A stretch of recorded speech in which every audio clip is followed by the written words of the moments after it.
Chapter 1. What? No children? Once upon a time so long ago that I had quite forgotten the date, there lived a king and queen who had no children. And the king said to himself, "All the queens of my acquaintance have children, some 3, some 7, and some as many as 12, and my queen has not one. I feel ill-used." So he made up his mind to be cross with his wife about it. But she bore it all like a good, patient queen as she was. Then the king grew very cross indeed, but the queen pretended to take it all as a joke, and as a very good one too. "Why don't you have any daughters at least?" said he. "I don't say sons, that might be too much to expect." "I am sure, dear king, I am very sorry," said the queen. "So you ought to be," retorted the king. "You're not going to make a virtue of that, surely." But he was not an ill-tempered king, and in any matter of less moment would have let the queen have her own way with all his heart. This, however, was an affair of state. The queen smiled. "You must have patience with a lady, you know, dear king," said she. She was, indeed, a very nice queen, and heartily sorry that she could not oblige the king immediately. Chapter 2. Won't I just? The king tried to have patience, but he succeeded very badly. It was more than he deserved. Therefore, when at last the queen gave him a daughter, as lovely a little princess as ever cried. The day drew near when the infant must be christened. The king wrote all the invitations with his own hand. Of course, somebody was forgotten. Now, it does not generally matter if somebody is forgotten, only you must mind who.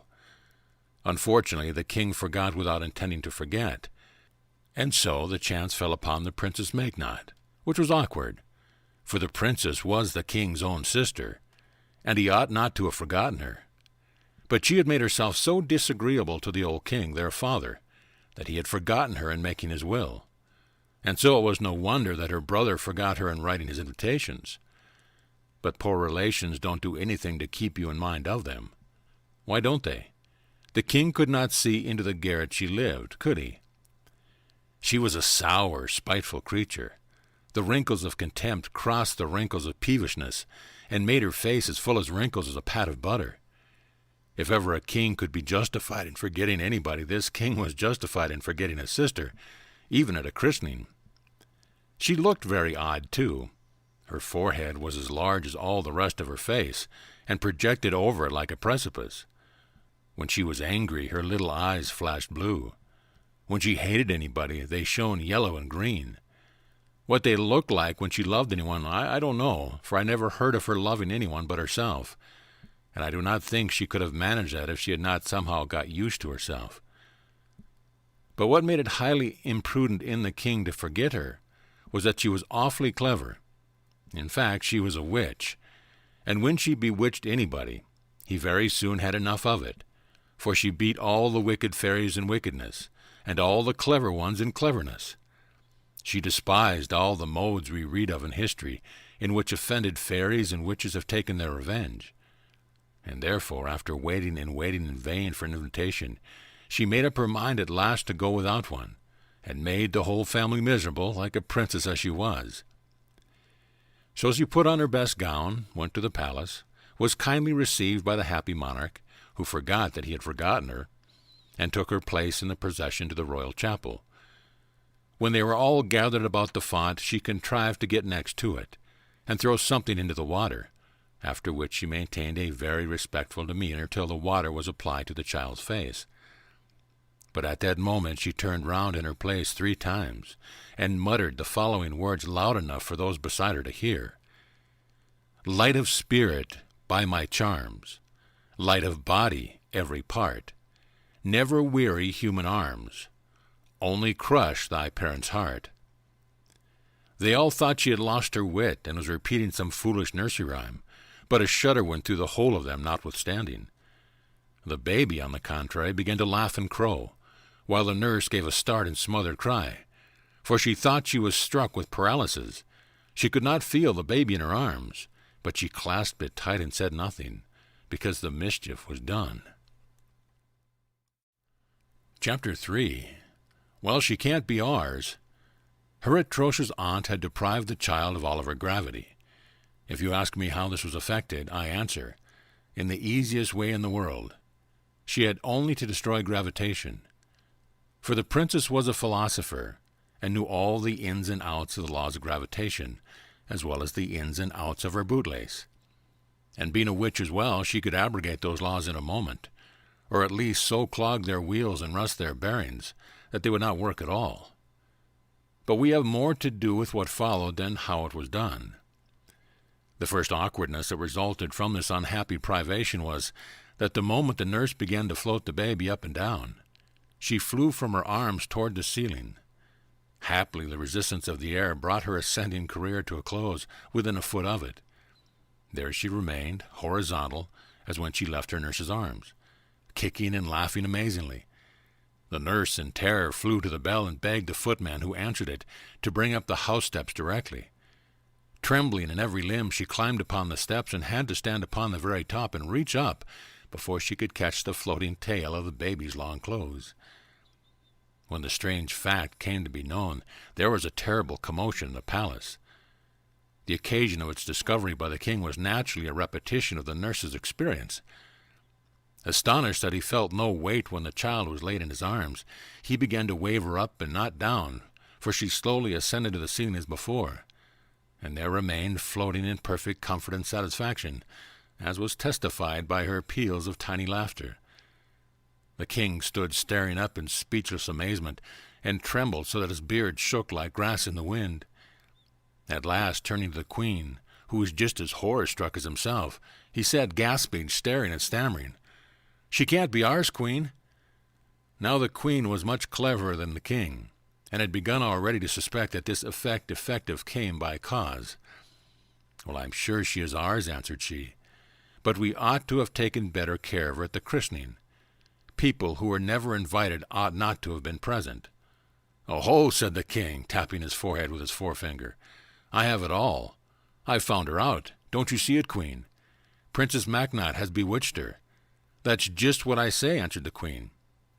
"I beg your pardon, my love. I did not hear you. John, bring the steps I get on my throne with." For he was a little king with a great throne, like many other kings. The throne steps were brought and set upon the dining table, and John got upon the top of them. But he could not reach the little princess, who lay like a baby laughter cloud in the air, exploding continuously. "Take the tongs, John," said his majesty, and getting up on the table he handed them to him. John could reach the baby now, and the little princess was handed down by the tongs. Chapter 4. Where is she? One fine summer day, a month after these first adventures, during which time she had been very carefully watched, the princess was lying on the bed in the queen's own chamber, fast asleep. One of the windows was open, for it was noon, and the day was so sultry that the little girl was wrapped in nothing less ethereal than slumber itself. The queen came into the room, and not observing that the baby was on the bed, opened another window. A frolicsome fairy wind, which had been watching for a chance of mischief, rushed in at the one window, and taking its way over the bed where the child was lying, caught her up and rolling and floating her along like a piece of flue, or a dandelion seed, carried her with it through the opposite window and away. The queen went downstairs, quite ignorant of the loss she had herself just occasioned. When the nurse returned, she supposed that her majesty had carried her off, and dreading a scolding, delayed making inquiry about her. But hearing nothing, she grew uneasy, and went at length to the queen's boudoir, where she found her majesty. "Please, your majesty, shall I take the baby?" said she. "Where is she?" said the queen. "Please forgive me. I know it was wrong." "What do you mean?" said the queen, looking grave. "Oh, don't frighten me, your majesty," exclaimed the nurse, clasping her hands. The queen saw that something was amiss, and fell down in a faint. The nurse rushed about the palace, screaming, "My baby, my baby!" Every one ran to the queen's room, but the queen could give no orders. They soon found out, however, that the princess was missing, and in a moment the palace was like a beehive in the garden. And in 1 minute more the queen was brought to herself by a loud shout and a clapping of hands. They had found the princess fast asleep under a rose-bush, to which the elvish little wind-puff had carried her, finishing its mischief by shaking a shower of red rose leaves all over the little white sleeper. Startled by the noise of the servant's maid, she woke, and furious with glee, scattered the rose leaves in all direction, like a shower of spray in the sunset. She was watched more carefully after this, no doubt, yet it would be endless to relate all the odd incidents resulting from this peculiarity of the young princess. But there never was a baby in the house, not to say a palace that kept the household in such constant good humor, at least below stairs. If it was not easy for her nurses to hold her, at least she made neither their arms nor their hearts ache. And she was so nice to play at ball with. There was positively no danger of letting her fall. They might throw her down or knock her down or push her down, but couldn't let her down. It is true they might let her fly into a fire or a coal hole, or through the window, but none of these accidents had happened as yet. If you heard peals of laughter resounding from some unknown region, you might be sure enough of the cause. Going down into the kitchen or the room, you would find Jane or Thomas, Robert, Susan, and all and some playing at ball with the little princess. She was the ball herself, and did not enjoy it all the less for it. Away she went, flying from one to another, screeching with laughter, and the servants loved the ball itself better even than the game. But they had to take some care how they threw her, for if she received an upward direction, she would never come down again without being fetched. Chapter 5. What is to be done? But above stairs it was different. One day, for instance, after breakfast, the king went into the counting-house and counted out his money. The operation gave him no pleasure. "To think," said he to himself, "that every one of these gold sovereigns weighs a quarter of an ounce, and my real, live, flesh-and-blood princess weighs nothing at all." And he hated his gold sovereigns as they lay with a broad smile of self-satisfaction all over their yellow faces. The queen was in the parlor eating bread and honey, but at the second mouthful she burst out crying and could not swallow it. The king heard her sobbing. Glad of anybody, but especially of his queen, to quarrel with, he clashed his golden sovereigns in his money-box, clapped on his crown on his head, and rushed into the parlor. "What is this all about?" exclaimed he. "What are you crying for, queen?" "Well, I can't eat it," said the queen, looking ruefully at the honey-pot. "Well, no wonder," retorted the king. "You have just eaten your breakfast, 2 turkey eggs and 3 anchovies." "Oh, that's not it," sobbed her majesty. "It's my child, my child." "Well, what's the matter with your child? She's neither up the chimney nor down the draw-well. Just hear her laughing." Yet the king could not help a sigh, which he tried to turn into a cough, saying, "It is a good thing to be light-hearted, I am sure, whether she be ours or not." "It is a bad thing to be light-hearted," answered the queen, looking with prophetic soul far into the future. "'Tis a good thing to be light-handed," said the king. "'Tis a bad thing to be light-fingered," answered the queen. "'Tis a good thing to be light-footed," said the king. "'Tis a bad thing," began the queen, but the king interrupted her. "In fact," said he, with the tone of one who concludes an argument in which he has had only imaginary opponents, and in which, therefore, he has come off triumphant, "in fact, it is a good thing altogether to be light-bodied." "But it is a bad thing altogether to be light-minded," retorted the queen, who was beginning to lose her temper. The last answer quite discomforted his majesty, who turned on his heel and betook himself to the counting-house again. But he was not halfway towards it when the voice of his queen overtook him. "And it's a bad thing to be light-haired," screamed she, determined to have more last words now that her spirit was roused. The queen's hair was black as night, and the king's had been, and his daughter's was, golden as morning. But it was not his reflection on his hair that arrested him. It was the double use of the word light, for the king hated all witticisms, and punning especially, and besides he could not tell whether the queen meant light-haired or light-aired, for they might she not aspire her vowels when she was exasperated herself. He turned upon his heel and rejoined her. She looked angry still because she knew that she was guilty, or, what was much the same, knew that he thought so. "My dear queen," said he, "duplicity of any sort is exceedingly objectionable between married people of any rank, not to say kings and queens, and the most objectionable from duplicity can assume is that of punning." "There," said the queen, "I never made a jest, but I broke it in the making. I am the most unfortunate woman in the world." She looked so rueful that the king took her in his arms, and they sat down to consult. "Can you bear this?" said the king. "No, I can't," said the queen. "Well, what's to be done?" said the king. "Well, I'm sure I don't know," said the queen. "But might you try an apology?" "To my older sister, I suppose you mean," said the king. "Yes," said the queen. "Well, I don't mind," said the king. So he went the next morning to the house of the princess, and making a very humble apology, begged her to undo the spell. But the princess declared with a grave face that she knew nothing at all about it. Her eyes, however, shone pink, which was a sign that she was happy. She advised the king and queen to have patience and to mend their ways. The king returned disconsolate. The queen tried to comfort him. "We will wait till she is older. She may then be able to suggest something herself. She will know at least how she feels and explain things to us." "But what if she should marry?" exclaimed the king, in a sudden consternation at the idea. "Well, what of it?" rejoined the queen. "Just think, if she were to have children. In the course of 100 years the air might be full of floating children, as of gossamers in the autumn." "That is no business of ours," replied the queen. "Besides, by that time they will have learned to take care of themselves." A sigh was the king's only answer. He would have consulted the court physician, but he was afraid they would try experiments upon her. Chapter 6. She Laughs Too Much. Meantime, notwithstanding awkward occurrences, and griefs that she brought upon her parents, the little princess laughed and grew, not fat, but plump and tall. She reached the age of 17, without having fallen into any worse scrape than a chimney, by rescuing her from which a little bird-nesting urchin got fame and a black face. Nor, thoughtless as she was, had she committed anything worse than laughter at everybody and everything that came in her way. When she was told, for the sake of experiment, that General Clumfort was cut to pieces with all his troops, she laughed. When she heard that the enemy was on his way to besiege her papa's capital, she laughed hugely. But when she was told the city would certainly be abandoned to the mercy of the enemy's soldiery, why, then she laughed immoderately.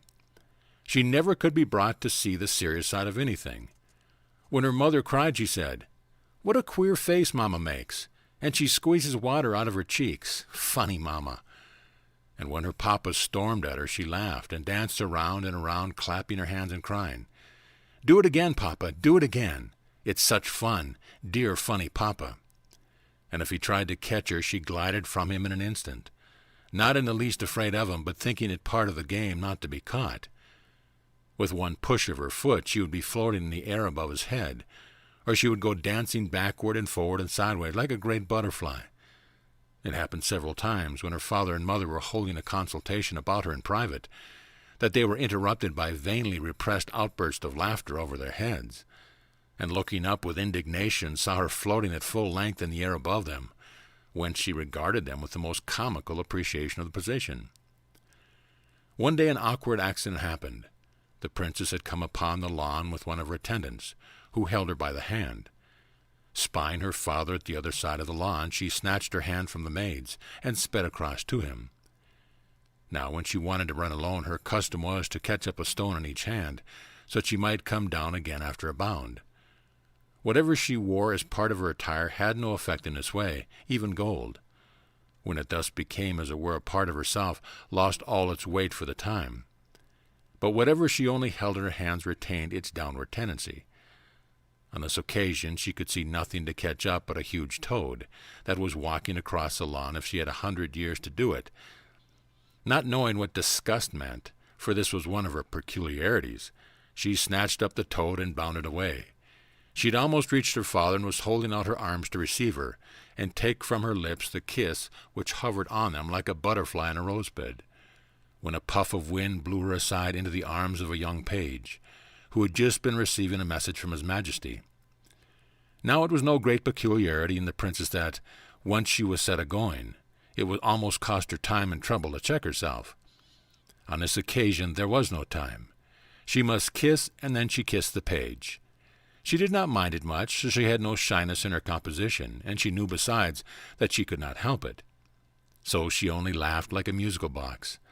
The poor page fared the worst, for the princess, trying to correct the unfortunate tendency of the kiss, put out her hands to keep her off the page, so that, along with the kiss, he received on the other cheek a slap with the huge black toad, which she poked right into his eye. He tried to laugh too, but the attempt resulted in such an odd contortion of countenance as showed that there was no danger of pluming himself on the kiss. As for the king, his dignity was greatly hurt, and he did not speak to the page for the whole month. I may here remark that it was very amusing to see her run, if her mood of progression could properly be called running. For first she would make a bound. Then, having alighted, she would run a few steps, and make another bound. Sometimes she would fancy she had reached the ground before she actually had, and her feet would go backwards and forwards, running upon nothing at all, like those of a chicken on its back. Then she would laugh like a very spirit of fun, owning her laugh there was something missing. What it was I found myself unable to describe. I think it was a certain tone, depending on the possibility of sorrow. And she never smiled. Chapter 7. Try Metaphysics. After a long avoidance of the painful subject, the king and queen resolved to hold a council of 3 upon it, and so they sent for the princess. In she came, sliding and flitting and gliding from one piece of furniture to another, and put herself at last in an armchair in a sitting position. Whether she could be said sit, seeing she received no support from the seat of the chair, I do not pretend to determine. "My dear child," said the king, "you must be aware by this time that you are not exactly like other people." "Oh, you dear funny papa, I've got a nose, and 2 eyes, and all the rest. So have you, and so has mamma." "Now be serious, my dear one, for once," said the queen. "No, thank you, mamma, I'd rather not." "Would you not like to be able to walk like other people?" said the king. "No, indeed, I should think not. You only crawl. You are such slow coaches." "How do you feel, my child?" he resumed after a pause of discomfiture. "Oh, quite well, thank you." "I mean, what do you feel like?" "Well, like nothing at all that I know of." "Well, you must feel like something." "I feel like a princess with such a funny papa, and such a dear pet of a queen mamma." "Now really," began the queen, but the princess interrupted her. "Oh, yes," she added, "I remember. I have a curious feeling sometimes, as if I were the only person that had any sense in the whole world." She had been trying to behave herself with dignity, but now she burst into a violent fit of laughter, threw herself backwards over the chair, and went rolling about the floor in an ecstasy of enjoyment. The king picked up her easier than one does a down quilt, and replaced her in her former relation to the chair. The exact preposition expressing this relation I do not happen to know. "Is there anything you wish for?" resumed the king, who had learned by this time that it was useless to be angry with her. "Oh, you dear papa, yes," answered she. "Well, what is it, my darling?" "I have been longing for it, oh, such a time, ever since last night. Tell me what it is." "Will you promise to let me have it?" The king was on the point of saying yes, but the wiser queen checked him with a single motion of her head. "Tell me what it is first," said he. No, promise first." "I dare not. What is it?" "Mind, I hold you to your promise." "It is, well, to be tied to the end of a string, a very long string indeed, and to be flown like a kite. Oh, such fun! I would rain rose water and hail sugar plums and snow whipped cream and a fit of laughter checked her, and she would have been off again over the floor had not the king started up and caught her just in time. Seeing nothing but talk could get her out of her, he rang the bell and sent away with 2 of her ladies-in-waiting. "Now, Queen," he said, turning to Her Majesty, "what is to be done?" "There is but one thing left," answered she. "Let us consult the College of Metaphysicians." "Bravo!" cried the king. "We will." Now at the head of this college were 2 very wise Chinese philosophers, by name Humdrum and Kopekek. For them the king sent, and straightway they came. In a long speech he communicated to them what they knew very well already, as who did not, namely the peculiar condition of his daughter in relation to the globe on which she dwelt, and requested them to consult together as to what might be the cause and probable cure of her infirmity. The king laid stress upon the word, but failed to discover his own pun. The queen laughed, but Humdrum and Kopekek heard with humility and retired in silence. The consultation consisted chiefly in propounding and supporting, for the 1000th time, each his favorite theories. for the condition of the princes afforded delightful scope for the discussion of every question arising from the division of thought in fact of all the metaphysics of the Chinese Empire. But it is only justice to say that they did not altogether neglect the discussion of the practical question, what was to be done. Humdrum was a materialist, and Kopekek was a spiritualist. The former was slow and sententious, the latter was quick and flighty. The latter had generally the first word, the former the last. "Well, I reassert my former assertion," began Kopekek with a plunge. "There is not a fault in the princess, body or soul, only they are wrong put together. Listen to me now, Humdrum, and I will tell you in brief what I think. Don't speak, don't answer me, I won't hear you till I have done." At that decisive moment when souls seek their appointed habitation, two eager souls met, struck, rebounded, lost their way, and arrived each at the wrong place. The soul of the princess was one of these, and she went far astray. She does not belong by rights to this world at all, but to some other planet, probably Mercury. Her proclivity to her true sphere destroys all the natural influence which this orb would otherwise possess over her corporeal frame. She cares for nothing. There is no relation between her and this world. She must therefore be taught, by the sternest compulsion, to take an interest in the earth as the earth. She must study every department of its history, its animal history, its vegetable history, its mineral history, its social history, its moral history, its political history, its scientific history, its literary history, its musical history, its artistical history, above all, its metaphysical history. She must begin with the Chinese dynasty and end with Japan. But first of all, she must study geology, and especially the history of the extinct races of animals, their natures, their habits, their loves, their hates, their revenges. She must. "Hold! Hold!" roared Humdrum. "It is certainly my turn now. My rooted and insubvertible conviction is that the cause of these anomalies evident in the prince's conditions are strictly and solely physical. But that is only tantamount to acknowledging that they exist. Hear my opinion. For some cause or other, of no importance to our inquiry, the motion of her heart has been reversed. That remarkable combination of the suction and force pump works the wrong way. I mean in the case of the unfortunate princess. It draws in where it should force out, and forces out where it should draw in. The offices of the auricles and ventricles are subverted. The blood is sent forth by the veins and returns by the arteries. Consequently, it is running the wrong way through all her corporeal organisms, lungs and all. Is it then at all mysterious, seeing that such is the case, that on the other particular of gravitation as well, she should differ from normal humanity? My proposal for this cure is this. Phlebotomize until she is reduced to the last point of safety. Let it be effected, if necessary, in a warm bath. When she is reduced to a state of perfect asphyxia, apply a ligature to the left ankle, drawing it as tight as the bone will bear. Apply at the same moment another of equal tension around the right wrist. By means of plates constructed for the purpose, place the other foot at hand under the receiver of two air pumps. Exhaust the receivers. Exhibit a pint of French brandy and await the result. "Which would presently arrive in the form of grim death," said Kopekek. "If it should, she would yet die in doing our duty," retorted Humdrum.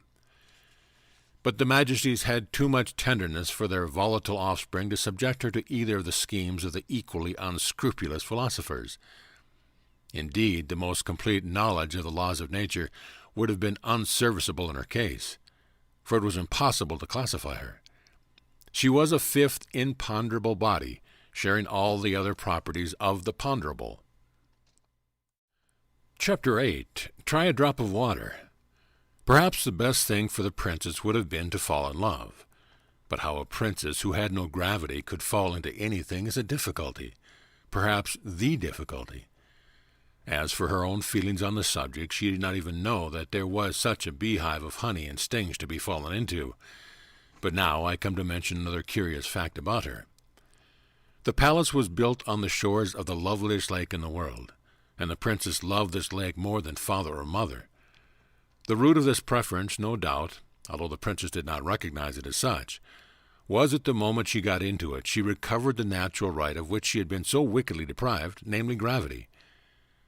Whether this was owing to the fact that the water had been employed as a means of conveying the injury, I do not know. But it is certain that she could swim and dive like the duck that her old nurse said she was. The manner in which this alleviation of her misfortune was discovered was as follows. One summer evening, during the carnival of the country, she had been taken upon the lake by the king and queen in the royal barge. They were accompanied by many of the courtiers in the fleet of little boats. In the middle of the lake she wanted to get into the Lord Chancellor's barge, for his daughter, who was a great favorite with her, was in it with her father. Now, though the old king rarely condescended to make light of his misfortune, yet happening on this occasion to be in a particularly good humor, as the barges approached each other, he caught up the princess to throw her into the Chancellor's barge.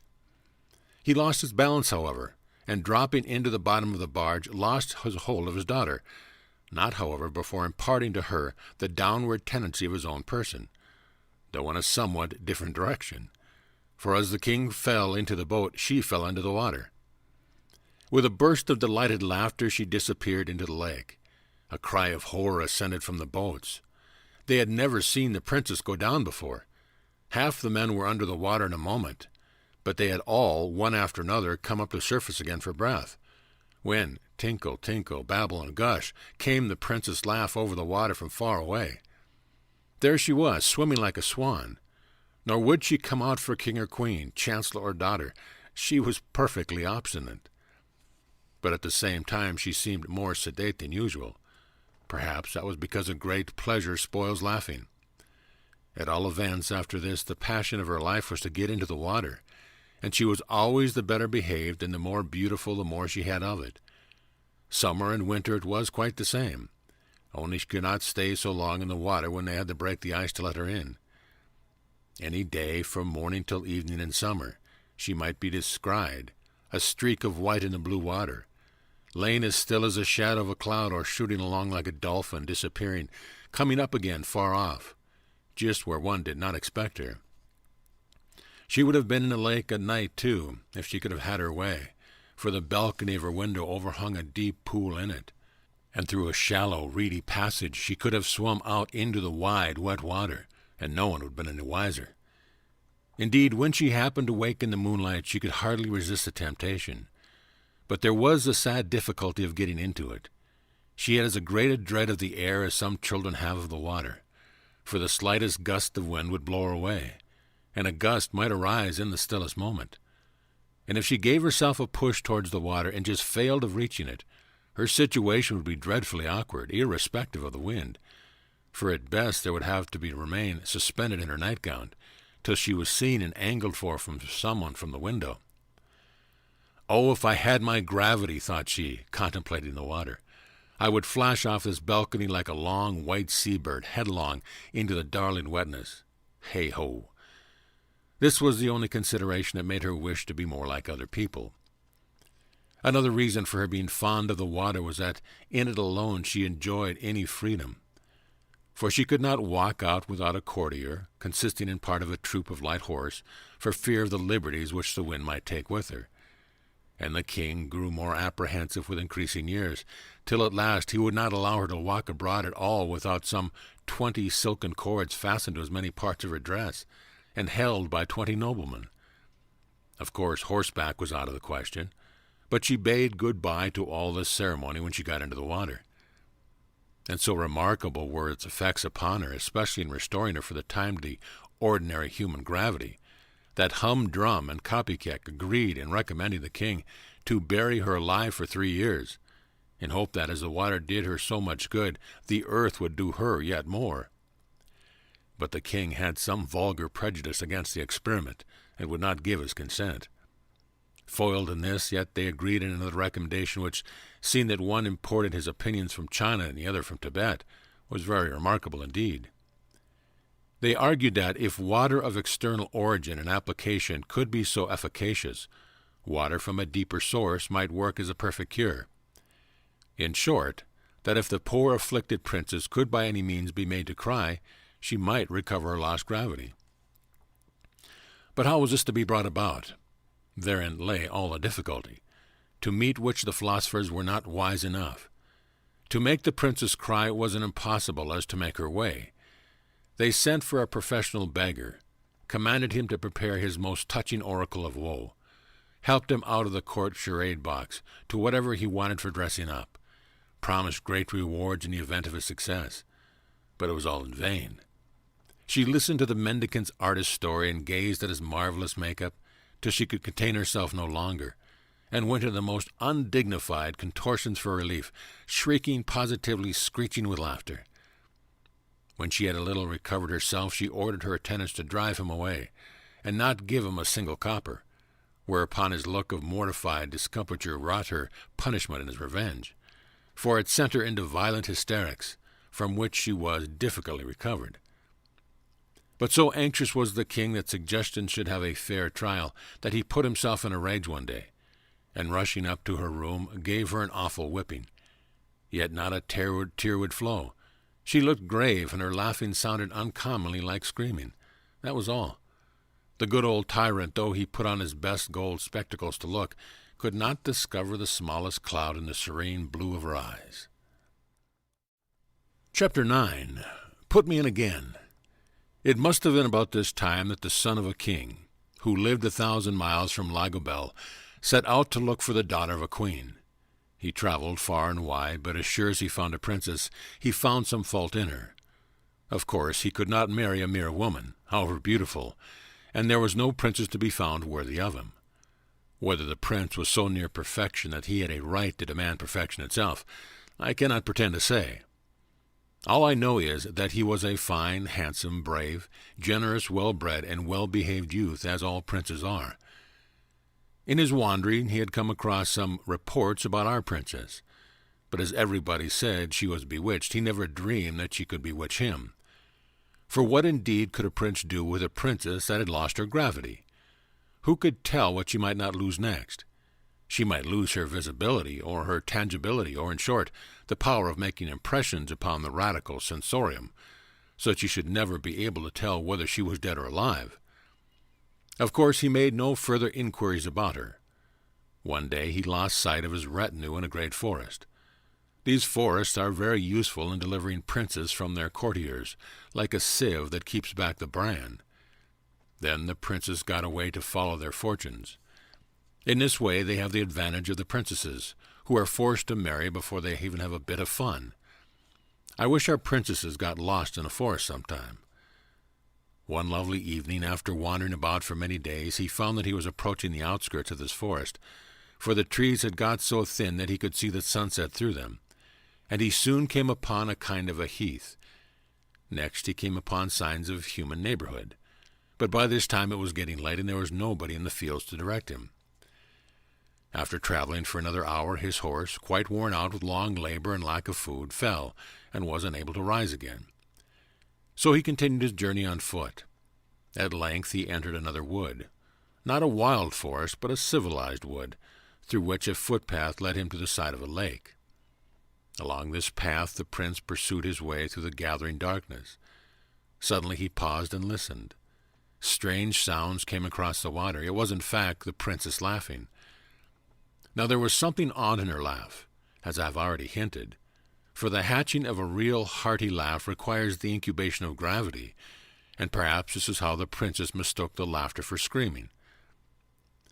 Looking over the lake, he saw something white in the water, and in an instant he had torn off his tunic, kicked off his sandal, and plunged in.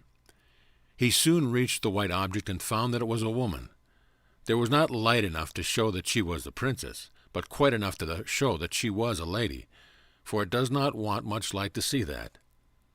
Now I cannot tell how it came about, whether she pretended to be drowning, or whether he frightened her, or caught her so to embarrass her, but certainly he brought her back to shore in a fashion ignominious to a swimmer, and more nearly drowned than she had ever expected to be, for the water had got into her throat as often as she had tried to speak.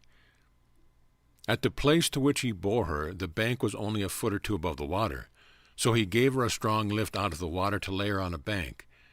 But her gravitation seizing the moment she left the water, away she went up into the air, scolding and screaming.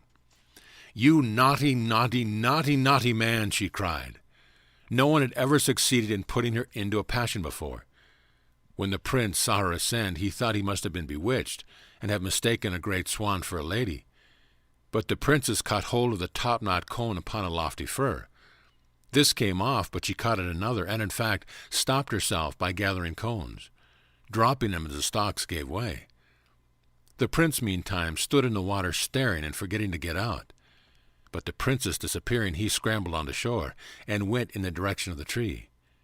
There he found her climbing down one of the branches towards the stem. But in the darkness of the wood the prince continued in some bewilderment as to what the phenomena could be until reaching the ground, and seeing him standing there, she caught hold of him and said, "I'll tell Papa." "Oh, no, you won't," returned the prince. "Yes, I will," she persisted. "What business had you to pull me down out of the water and throw me to the bottom of the air? I never did you any harm."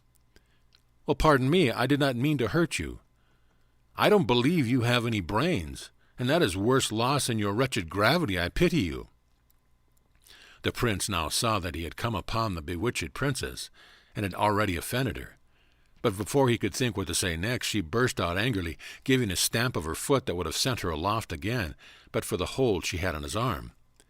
"Put me up directly." "Put you up where, you beauty?" asked the prince. He had fallen in love with her almost already, for her anger made him more charming than anyone else he had ever beheld her. And as far as he could see, which certainly was not far, she had not a single fault about her, except, of course, that she had not any gravity. No prince, however, would judge of a princess by weight. The loveliness of her foot he would hardly estimate by the depth of the impression it could make in mud. "Put you up where, you beauty?" asked the princess. "In the water, you stupid," answered the princess. "Come then," said the prince. The condition of her dress, increasingly her usual difficulty in walking, compelled her to cling to him, and he could hardly persuade himself that he was not in a delightful dream, notwithstanding the torrent of musical abuse for which she overwhelmed him. The prince being therefore in no hurry, they came upon the lake at quite another part, where the bank was 25 feet high at least, and when they had reached the edge, he turned towards the princess and said, "How am I to put you in?" "Well, that is your business," she answered quite snappishly. "You took me out, put me in again." "Very well," said the prince, and catching her up in his arms, he sprang with her from the rock. The princess had just time to give one delighted shriek of laughter before the water closed over them. When they came to the surface, she found that for a moment or two she could not even laugh, for she had gone down with such a rush that it was with difficulty she recovered her breath. The instant they reached the surface, "How do you like falling in?" said the prince. After some effort, the princess panted out, "Is that what you call falling in?" "Yes," answered the prince. "I should think it is a very tolerable specimen." "It seemed to me like going up," rejoined she. "My feeling was certainly one of elevation, too," the prince conceded. The princess did not appear to understand him, for she retorted his question. "How do you like falling in?" said the princess. "Beyond everything," answered he, "for I have fallen in with the only perfect creature I've ever seen." "No more of that. I am tired of it," said the princess. Perhaps she shared her father's aversion to punning. "Don't you like falling in, then?" said the prince. "It is the most delightful fun I have ever had in my life," answered she. "I never before fell. I wish I could learn. To think I am the only person in my father's kingdom that cannot fall." Here the poor princess looked almost sad. "I shall be most happy to fall in with you any time you like," said the prince devotedly. "Thank you. I don't know. Perhaps it would not be proper, but I don't care. At all events, as we have fallen in, let us have a swim together." "With all my heart," responded the prince. And away they went, swimming and diving and floating, until at last they heard cries along the shore, and saw lights glancing in all directions. It was now quite late, and there was no moon. "I must go home," said the princess. "I am very sorry, for this is delightful." "So am I," returned the prince. "But I am glad I haven't a home to go to. At least I don't exactly know where it is." "I wish I hadn't one either," rejoined the princess. "It is so stupid.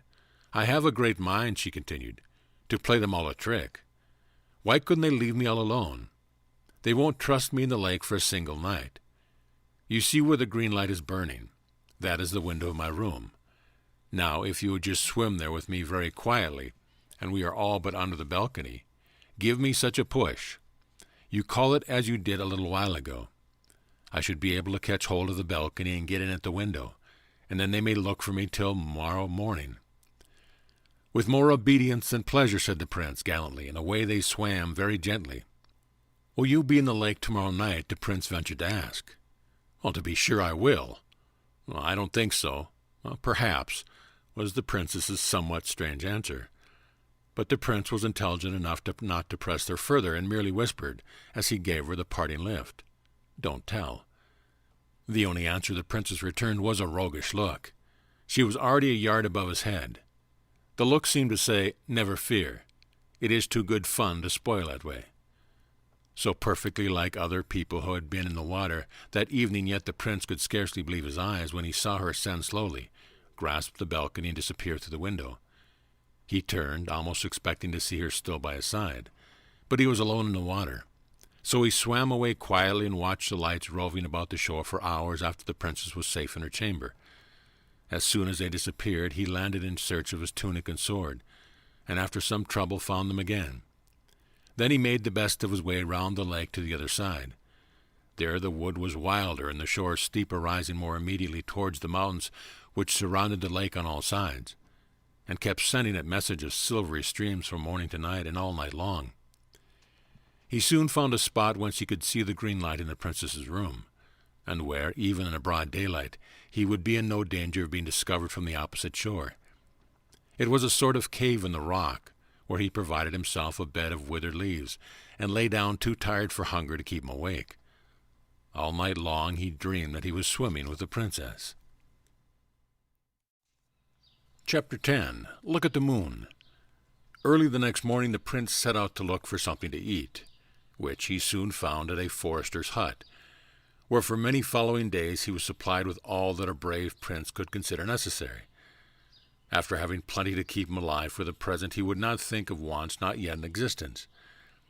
Whenever care intruded, this prince always bowed him out in the most princely manner. When he returned from his breakfast to his watch-cave, he saw the princess already floating about in the lake, attended by the king and queen, whom he knew by their crowns, and a great company in lovely little boats, with canopies of all colors of the rainbow, and flags and streamers of a great many more. It was a very bright day, and soon the prince, burned up with the heat, began to long for the cold water and the cool princes. But he had to endure till twilight, for the boats had provisions on board, and it was not till the sun went down that the gay party began to vanish. Boat after boat drew away to the shore, following that of the king and queen, till only one, apparently the princess' own boat, remained. But she did not want to go home even yet, and the prince thought he saw her order the boat to the shore without her. At all events, it rowed away, and now of all the radiant company only one white speck remained. Then the prince began to sing, and this is what he sang. "Lady fair, swan white, lift thine eyes, banish night. By the might of thine eyes, snowy arms, oars of snow, o'er her hither, plashing low, soft and slow, o'er her hither. Stream behind her o'er the lake, radiant whiteness in her wake. Following, following for her sake, radiant whiteness. Cling about her waters blue, part not from her, but renew. Cold and true kisses round her. Lap me round waters sad, that have left her make me glad, for ye had kissed her ere ye left her." Before he had finished his song, the princess was just under the place where he sat, and looking up to find him, her ears had led her truly. "Would you like a fall, princess?" said the prince, looking down. "Ah, there you are. Yes, if you please, prince," said the princess, looking up. "Well, how do you know I am a prince, princess?" said the prince. "Because you are a very nice young man, prince," said the princess. "Well, come up then, princess." "Fetch me, prince." The prince took off his scarf, then his sword-belt, then his tunic, tied them all together, and let them down. But the line was far too short. He unwound his turban and added to the rest. When it was all but long enough, and his purse completed it, the princess just managed to lay hold of the knot of money, and was beside him in a moment. This rock was much higher than the other, and the splash and the dive were tremendous. The princess was in ecstasy of delight, and their swim was delicious. Night after night they met and swam about in a dark clear lake, where such was the prince's gladness, that whatever the prince's way of looking at things infected him, or he was actually getting light-headed. He often fancied he was swimming in the sky instead of the lake, but when he talked about being in heaven, the princess laughed at him dreadfully. When the moon came, she brought them fresh pleasures. Everything looked strange and new in her light, with an old, withered, yet unfading newness. When the moon was nearly full, one of the great delights was to dive deep into the water, and then, turning round, look up through it at the great blot of light close above them, shimmering and trembling and wavering, spreading and contracting, seeming to melt away and again grow solid. Then they would shoot up through the blot, and lo, there was the moon, far off, clear and steady and cold, and very lovely at the bottom of a deeper and bluer lake than theirs, as the princess said. The prince soon found out that while in the water the princess was very like other people, and besides this, she was not so forward in her questions or pert in her replies at sea as on the shore. Neither did she laugh so much, and when she did laugh it was more gently. She seemed altogether more modest and maidenly in the water than out of it.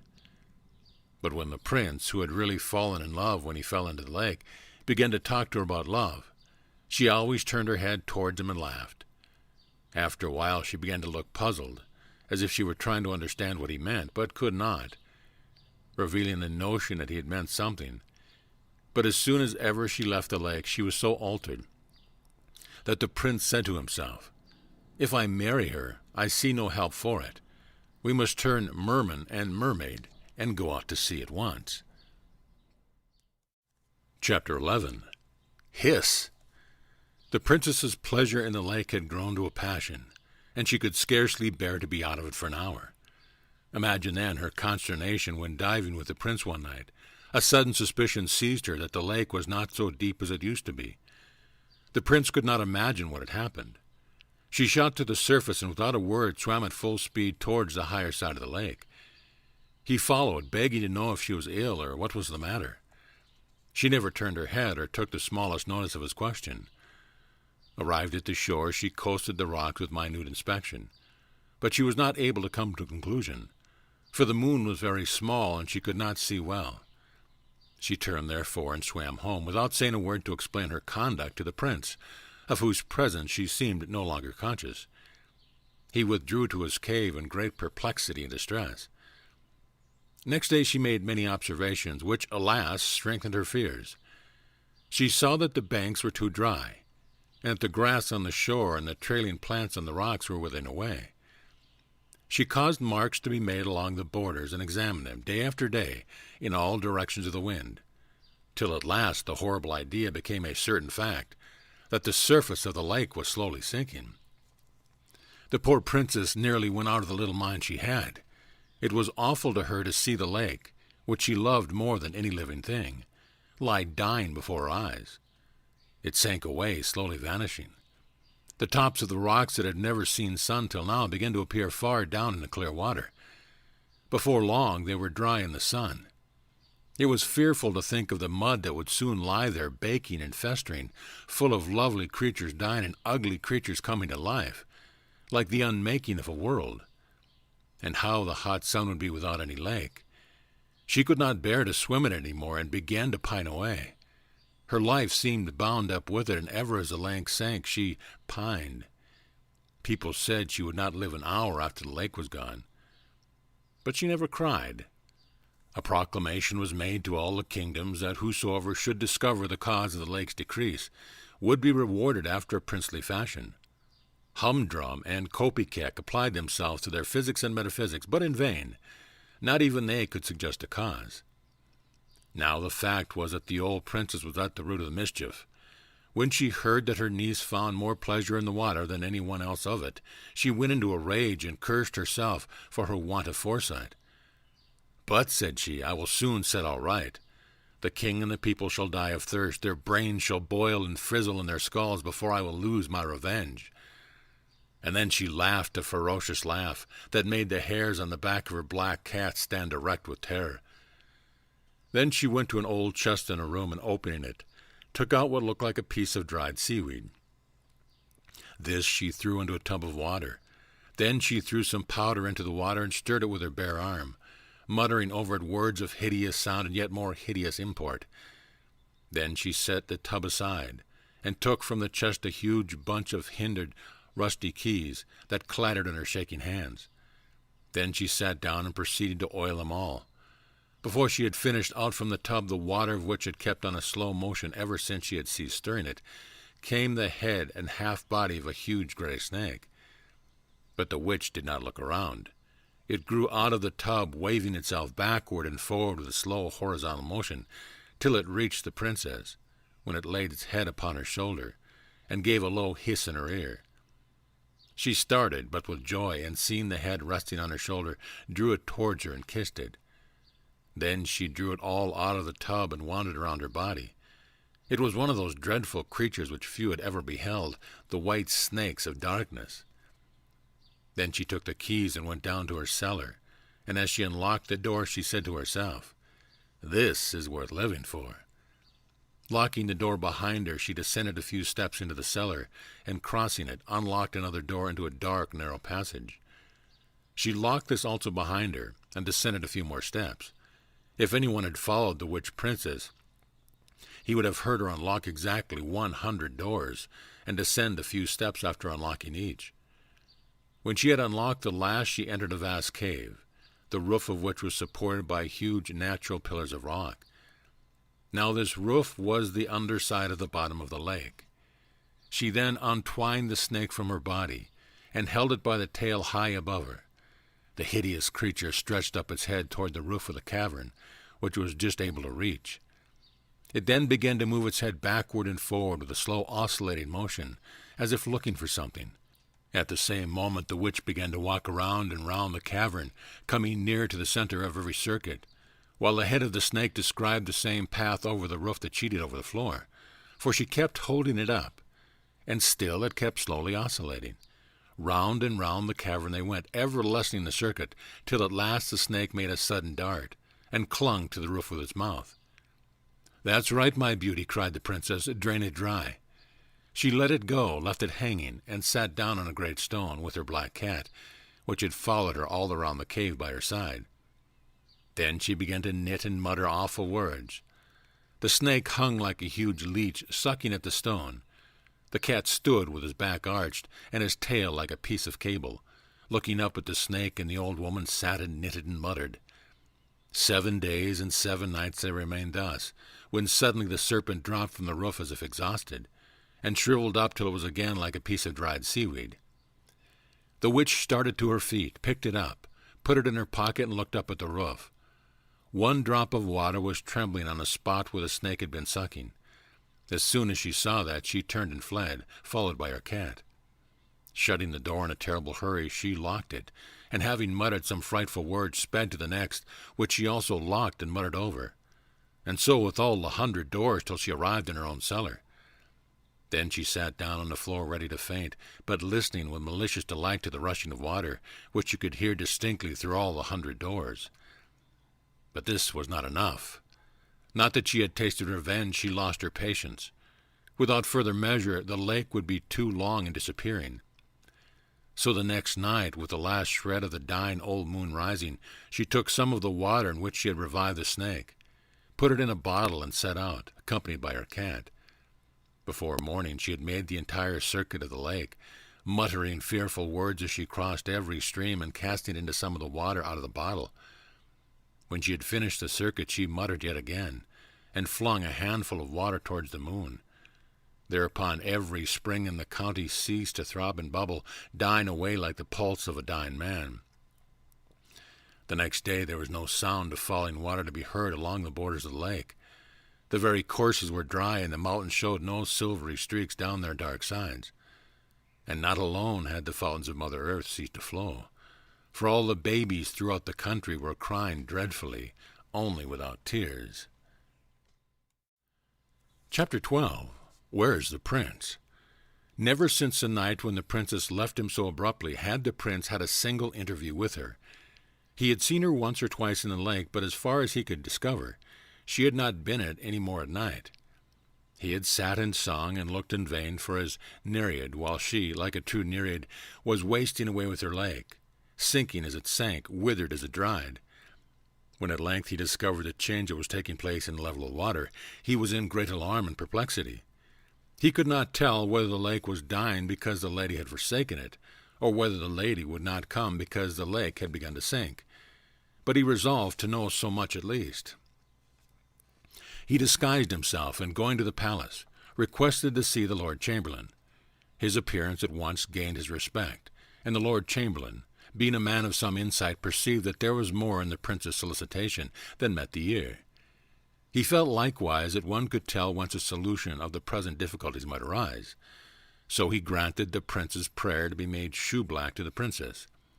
It was rather cunning in the prince to request such an easy post, for the princess could not possibly soil any more shoes as the princess's. He soon learned all that could be told about the princess. He went nearly distracted, but after roaming about the lake for days, and diving in every depth that remained, all that he could do was to put an extra polish on the dainty pair of boots that was never called for. For the princess kept her room, with the curtains drawn to shut out the dying lake, but she could not shut it out of her mind for a moment.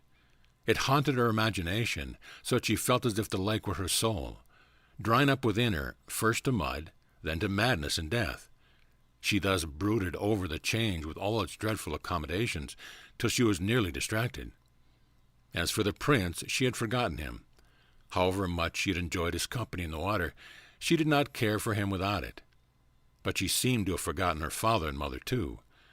The lake went on sinking. Small, slimy spots began to appear, which glittered steadily amidst the changeful shine of the water. These grew to broad patches of mud, which widened and spread, with rocks here and there, and floundering fishes and crawling eels swarming. The people went everywhere catching these and looking for anything that might have dropped from the royal boats. At length the lake was all but gone, only a few of the deepest pools remaining unexhausted. It happened one day that a party of youngsters found themselves on the brink of one of these pools in the very center of the lake. It was a rocky basin of considerable depth. Looking in, they saw at the bottom something that shone yellow in the sun. A little boy jumped in and dived for it. It was a plate of gold covered with writing. They carried it to the king.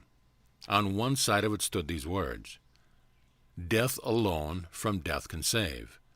Love is death, and so is brave. Love can fill the deepest grave. Love loves on beneath the wave."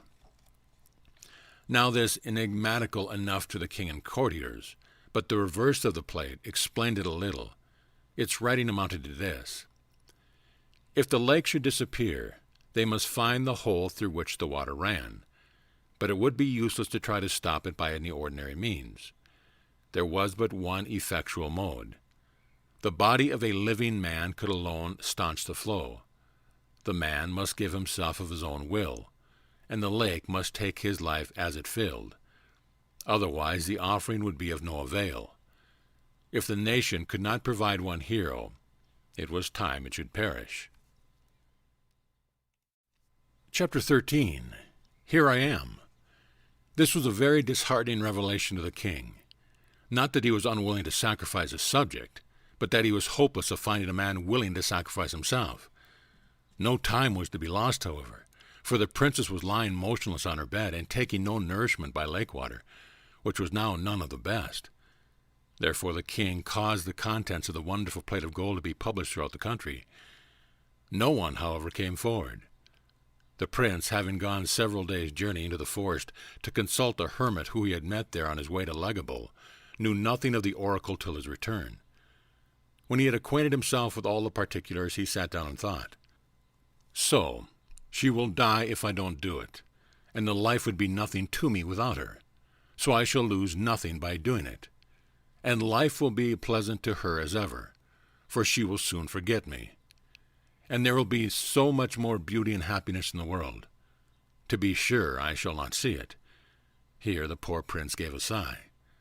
How lovely the lake will be in the moonlight, with that glorious creature sporting in it like a wild goddess. It is rather hard to be drowned by inches, though. Let me see. That will be 70 inches of me to drown. Here he tried to laugh, but could not. The longer the better, however, he resumed. For can I not bargain that the princess shall be beside me all the time? So I shall see her once more, kiss her perhaps, who knows, and die looking into her eyes. It will be no death, at least I shall not feel it. And to see the lake filling for the beauty again, all right, I am ready. He kissed the princess's boot, laid it down, and hurried to the king's apartment. But feeling as he went that anything sentimental would be disagreeable, he resolved to carry off the whole affair with nonchalance. So he knocked at the door of the king's counting-house, where it was all but a capital crime to disturb him. When the king heard the knock, he started up and opened the door in a rage. Seeing only the shoeblack, he drew a sword. This, I am sorry to say, was the usual mode of asserting his regality when he thought his dignity was in danger. But the prince was not in the least alarmed. "Please, your majesty, I am your butler," said he. "My butler, you lying rascal, what do you mean?" "I mean, I will cork your big bottle." "Is this fellow mad?" bawled the king, raising the point of his sword. "I will put a stopper, plug, what you call it, in your leaky lake, grand monarch," said the prince. The king was in such a rage that before he could speak he had time to cool and reflect that it would be a great waste to kill the only man who was willing to be useful in the present emergency, seeing that in the end the insolent fellow would be as dead as if he had died by his majesty's own hand. "Oh," said he at last, putting up his sword with difficulty. It was so long. "I am obliged to you, you young fool. Take a glass of wine." "No, thank you," replied the prince. "Very well," said the king. "Would you like to run and see your parents before you make your experiment?" "No, thank you," said the prince. "Then we will go and look for the hole at once," said his majesty, and proceeded to call some attendants. "Stop, please, your majesty, I have a condition to make," interposed the prince. "What?" exclaimed the king. "A condition, and with me? How dare you?" "As you please," returned the prince coolly. "I wish your majesty a good morning." "You wretch, I will have you put in a sack and stuck in the hole." "Very well, your majesty," replied the prince, becoming a little more respectful, lest the wrath of the king should deprive him of the pleasure of dying for the princess. "But what good will that do, your majesty? Please to remember that the oracle says that the victim must offer himself." "Well, you have offered yourself," retorted the king. "Yes, upon one condition." "Condition again!" roared the king, once more drawing his sword. "Begone! Somebody else will be glad enough to take the honor off your shoulders." "Your majesty knows it will not be easy to get another to take my place." "Well, so what is your condition?" growled the king, feeling that the prince was right. "Only this," replied the prince, "that I must on no account die before I am fairly drowned, and the waiting will be rather wearisome. The princess, your daughter, shall go with me, feed me with her own hands, and look at me now and then to comfort me. For you must confess it is rather hard. As soon as the water is up to my eyes, she may go and be happy and forget her poor shoeblack." Here the prince's voice faltered, and he very nearly grew sentimental in spite of his resolution. "Why didn't you tell me before what your condition was? Such a fuss about nothing," exclaimed the king. "Do you grant it?" persisted the prince. "Well, of course I do," replied the king. "Very well, I am ready." "Go and have some dinner, then, while I set my people to find the place." The king ordered out his guards and gave directions to the officers to find the hole in the lake at once. So the bed of the lake was marked out in division and thoroughly examined, and in an hour or so the hole was discovered. It was in the middle of a stone near the center of the lake, in the very pool where the golden plate had been found. It was a three-cornered hole of no great size. There was water all around the stone, but very little was flowing through the hole. Chapter 14. This is very kind of you. The prince went to dress for the occasion, for which he was resolved to die like a prince. When the princess heard that a man had offered to die for her, she was so transported that she jumped off the bed, feeble as she was, and danced about the room for joy. She did not care who the man was, that was nothing to her. The hole wanted stopping, and if only a man would do, why take one? In an hour or two more everything was ready. Her maid dressed her in haste, and they carried her to the side of the lake. When she saw it, she shrieked and covered her face with her hands. They bore her across to the stone where they had already placed a little boat for her. The water was not deep enough to float it, but they hoped it would be before long. They laid her on cushions, placed in the boat wines and fruits and other nice things, and stretched a canopy over all. In a few minutes the prince appeared. The princess recognized him at once, but did not think it worth while to acknowledge him. "Here I am," said the prince. "Put me in." "Well, they told me it was a shoe-black," said the princess. "So I am," said the prince. "I blacked your little boots 3 times a day because they were all I could get of you. Put me in." The courtiers did not resent his bluntness, except by saying to each other that he was taking it out in impudence. But how was he to be put in? The golden plate contained no instructions on this point. The prince looked at the hole and saw but one way. He put both his legs into it, sitting on a stone and stooping forward, covered the corner that remained open with his 2 hands. In this uncomfortable position he resolved to abide his fate, and turning to the people he said, "Now you can go." The king had already gone home to dinner. "Now you can go," repeated the princess after him like a parrot. The people obeyed her and went. Presently a little wave flowed over the stone and wetted one of the prince's knees, but he did not mind it much. He began to sing, and the song he sang was this: "As the world that has no well, darting bright in forest dell, as a world without the gleam of the downward going stream, as a world without the glance of the ocean's fair expanse, as a world where ever rain glittered on the sunny plain, such my heart thy world would be, if no love did flow in thee.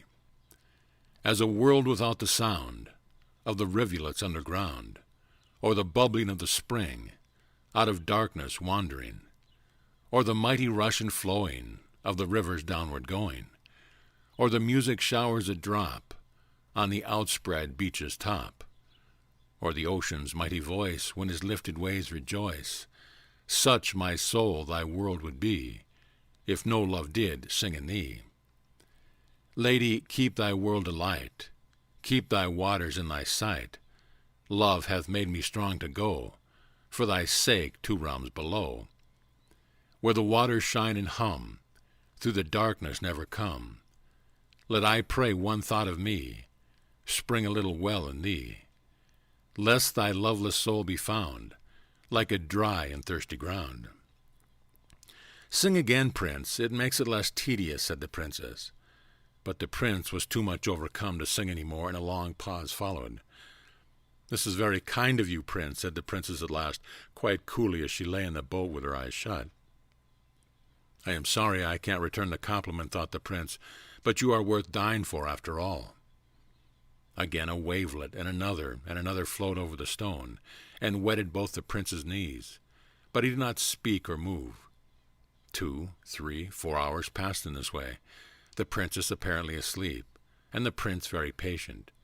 But he was much disappointed in his position, for he had none of the consolation he had hoped for. At last he could bear it no longer.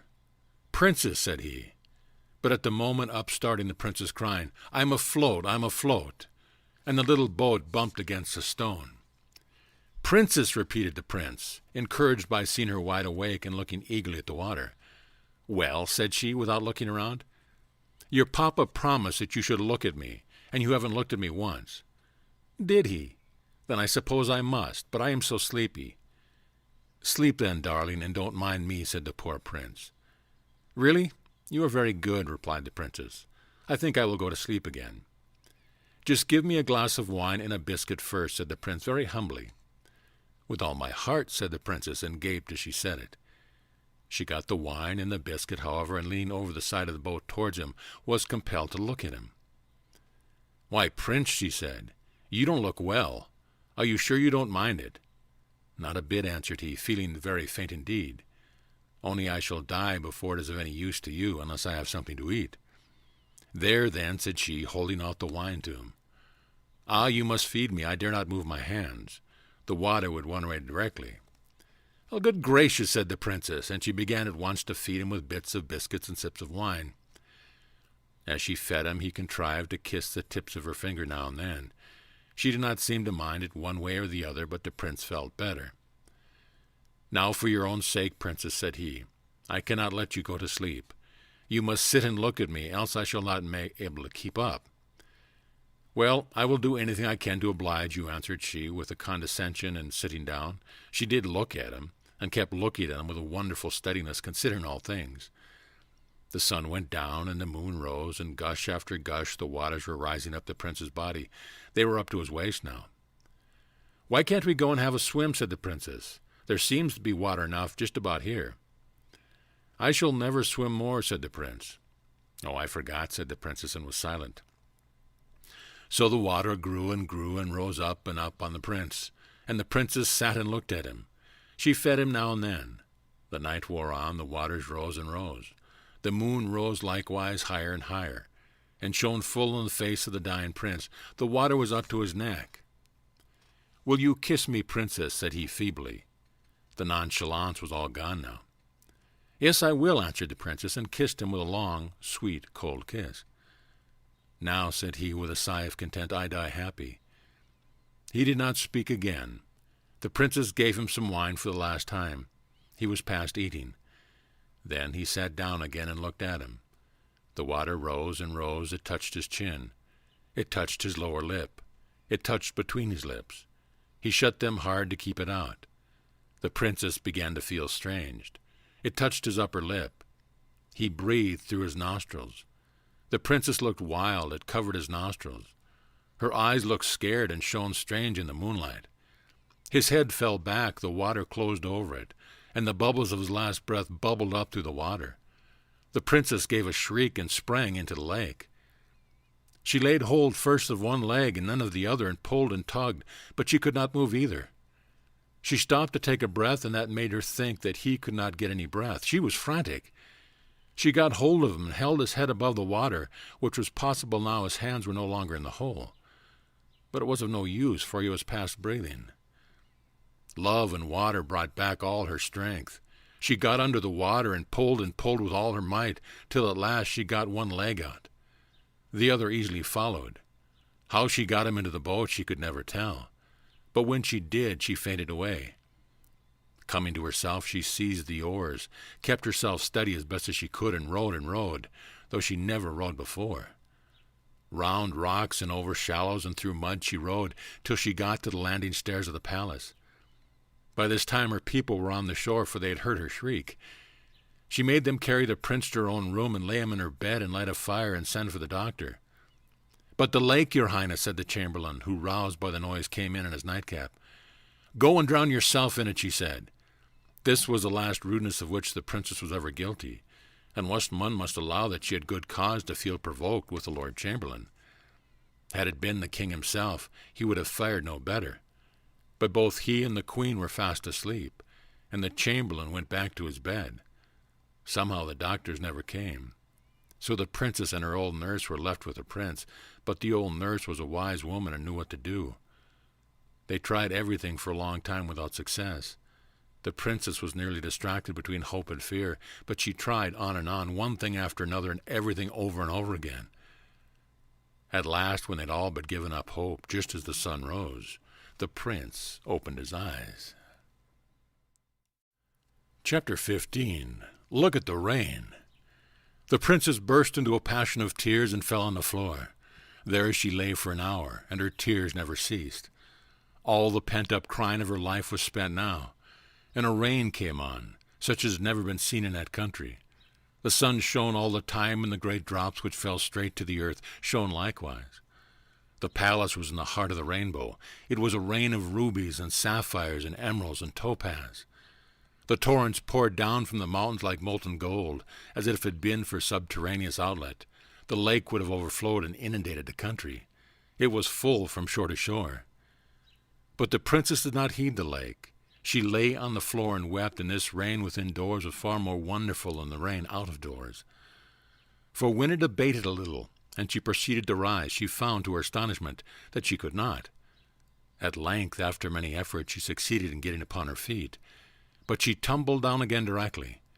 Hearing her fall, her old nurse uttered a yell of delight and ran to her, screaming, "My darling child, she's found her gravity." "Oh, that's it, is it?" said the princess, rubbing her shoulders and her knee alternately. "I consider it very unpleasant. I feel as if I should be crushed to pieces." "Hurrah!" cried the prince from the bed. "If you come round, princess, so have I. How's the lake?"